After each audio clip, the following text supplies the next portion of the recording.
झारखंड सरकार अब बेचेगी महुआ की शराब, फिरेंगे महुआ के दिन। दरअसल इन दिनों प्रोजेक्ट भवन में बजट पूर्व समीक्षाओं का दौर चल रहा है। हर विभाग की ओर से अपने संभावित योजनाओं और उन योजनाओं को लेकर जो उनका बजटीय स्ट्रक्चर हो सकता है उसके उसको रखा जा रहा है। इसी क्रम में आज वित्त मंत्री राधा कृष्ण किशोर ने एक बड़ी घोषणा की।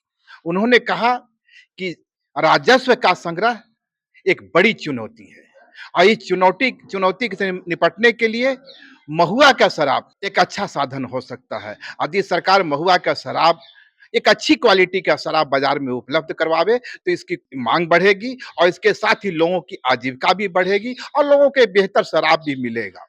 इसके साथ ही राधा कृष्ण किशोर ने और भी कई तरह की भावी योजनाओं का खाचा खींचा। उसमें एक था झारखंड को बिजली के क्षेत्र में, विद्युत के क्षेत्र में स्वावलंबी बनाने का। उन्होंने कहा कि हम इस कोशिश में हैं, झारखंड सरकार इस कोशिश में है कि किस तरह आने वाले दिनों में झारखंड को विद्युत के क्षेत्र में, बिजली के क्षेत्र में स्वावलंबी बनाया जाए और यदि कोयले के जो संकट है यदि इससे देखते हुए बहुत संभव है कि हम एटॉमिक एनर्जी की ओर भी कदम बढ़ावें। सुनिए राधा कृष्ण किशोर जी ने क्या कहा। हमारे यहाँ महुआ काफी पर्याप्त मात्रा में होता है और महुआ पर आधारित जो ग्रामीण क्षेत्र में कंजम्पशन, महुआ पर आधारित शराब का कंजम्पशन बहुत ज्यादा होता है। हमारे आपके रोकने से भी वो नहीं रुक सकता है, वो उनके संस्कृति में, उनके आदत में ये। तो मैंने कहा कि जिस तरह गोवा में काजू पर आधारित काजू फेनी शराब बनती है, तो क्यों नहीं हम प्लांट लगा करके महुआ पर आधारित शराब, बढ़िया शराब और कम दाम में ग्रामीणों को दें। देखिए, जब ये ग्रामीण में क्या हो रहा है, क्षेत्र में जो हम लोग का अनुभव है कि फर्मेंटेशन जल्दी हो, उसके लिए लोग केमिकल का यूज़ कर लेते हैं। परिणाम ये होता है कि डेथ भी हो जाता है, कैजुअलिटीज भी होती है। लेकिन महुआ पर आधारित यदि हम जो है सो शराब बनाते हैं और उसकी बिक्री होती है, वो भी रिफाइंड वे में, तो एक तो कैजुअलिटी नहीं होगी, स्टेट को रेवेन्यू भी मिलेगा। और देखिए, नहीं दर बढ़ेगी नहीं, उस पर भी हम लोगों ने विचार किया। वो दो प्रकार, अगर जैसा होता है अभी तो ये सुझाव है कि अंगूर पे वाइन बना सकते हैं। किसी ने मुझको बताया, कितना सही है कितना नहीं सही है ये मैं नहीं जानता हूँ। किसी ने कहा कि फ्रांस महुआ पर आधारित वाइन बना रहा है, तो ये तो बड़ी अजीब बात है। तो जो अगर ऐसा संभव है और वाइन बनाया जा सकता है, तो वो संपन्न लोगों के लिए होगा, शहरी क्षेत्र के लोगों के लिए होगा।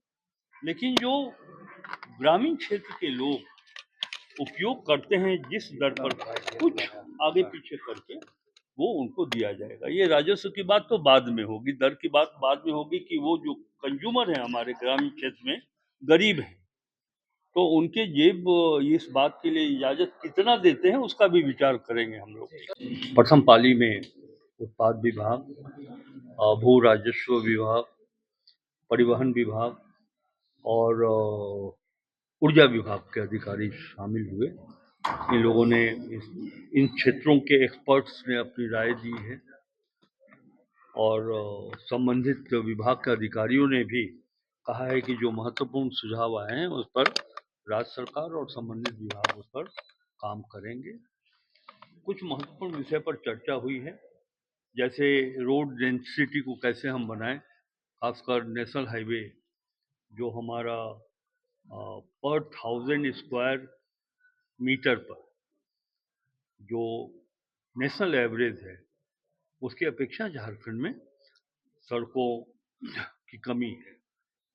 अभी वर्तमान में 186 पर 1000 स्क्वायर किलोमीटर के अगेंस्ट में झारखंड की जो उपलब्धता है वो 186 किलोमीटर है। तो हमें और आगे बढ़ाना है, नेशनल एवरेज के समकक्ष पहुंचना है। एक महत्वपूर्ण बात आई कि खास बल का इशू है। अभी तक जो दर है, जो उसके होल्डर्स हैं, मकान के मालिक हैं, जमीन के मालिक हैं, उस दर पर वो एग्री नहीं कर रहे। तो मैंने एक सुझाव दिया विभागीय सचिव ने बताया कि 10 ऐसे जिले हैं झारखंड के, पलामू, गढ़वा सहित हजारीबाग भी है, जहां खास महल एक बड़ा इशू है। अगर खास महल में टैक्स निर्धारण का समझौता हो जाता है तो राज्य के राजस्व में काफी वृद्धि होगी। हमने कहा कि ये सिर्फ सरकारी पक्ष के आधार पर निर्णय न करें, बल्कि संबंधित जिला के चैम्बर ऑफ कॉमर्स, व्यवसायियों को बुला करके उनका भी पक्ष आप जान लीजिए। इस पर हमारे इस सुझाव को उन्होंने स्वीकार किया और कहा है कि जो खास महल का इशू है, हम वहाँ के लोगों को बुला करके भी पूछ लेंगे वो क्या चाहते हैं और फिर राज्य सरकार क्या चाहती है। दोनों के बीच एक मध्य मार्ग अपना करके ही टैक्स का निर्धारण किया जाएगा। ये इशू ये है कि उत्तर प्रदेश में हमारे राज्य से 5 रुपया प्रति लीटर कम दर। तो लोगों ने कहा कि साहब, अगर हम उत्तर प्रदेश के समकक्ष इस राज्य में भी डीजल के ऊपर 5 रुपया कम कर दे प्रति लीटर की दर से, तो हमारा रेवेन्यू जनरेट करे। लेकिन हम ये देख रहे हैं और इसकी समीक्षा चल रही है कि क्या वो दर उत्तर प्रदेश के समकक्ष रखने से हमारा रेवेन्यू बढ़ेगा या उसी स्तर पर रहेगा या नीचे तो नहीं जाएगा। इस पर समीक्षा का काम चल रहा है। जो भी समीक्षा के बाद जो परिणाम आएंगे उसके अनुरूप काम किया सर, जाएगा। गोष्ठी में जो सुझाव सब आ रहे हैं सर, उसको बजट में किस तरीके से समाहित किया जाएगा? हाँ, देखिए, अभी जो यहाँ संगोष्ठी हो रही है उसमें जो महत्वपूर्ण सुझाव आ रहे हैं वो संबंधित विभाग को भेज दिए जाएंगे और वो विभाग ये देखेगा कि जो हमारे पास रेवेन्यू रिसिप्ट्स हैं, राजस्व की प्राप्तियां हैं, उसके आलोक में उनके बजट को सम्मिलित किया जा सकता है या नहीं किया जा सकता है। तो विभाग निर्णय लेगा और अच्छे सुझाव लिए जाएंगे जो धनराशि को देखते हुए उन योजनाओं को जिन्हें हम समाहित कर सकते हैं, वैसे सुझाव को लिए जाएंगे। लेकिन ये विभाग फिर हम लोगों के सामने प्रस्तुत करेगा। मुख्यमंत्री जी संभवतः 28 जनवरी को वो अंतिम रूप देंगे इस बजट। आपने सुना राधा कृष्ण किशोर जी को, जिनका मानना है कि यदि महुआ का शराब, एक बेहतर क्वालिटी का शराब बाजार में उपलब्ध करवाया जाए तो झारखंड को एक अच्छा राजस्व की प्राप्ति हो सकती है। आने वाले दिनों में सरकार इस पर विचार करेगी और बहुत संभव है कि जल्द ही आपको बाजार में महुआ का शराब भी बिकता नजर आए।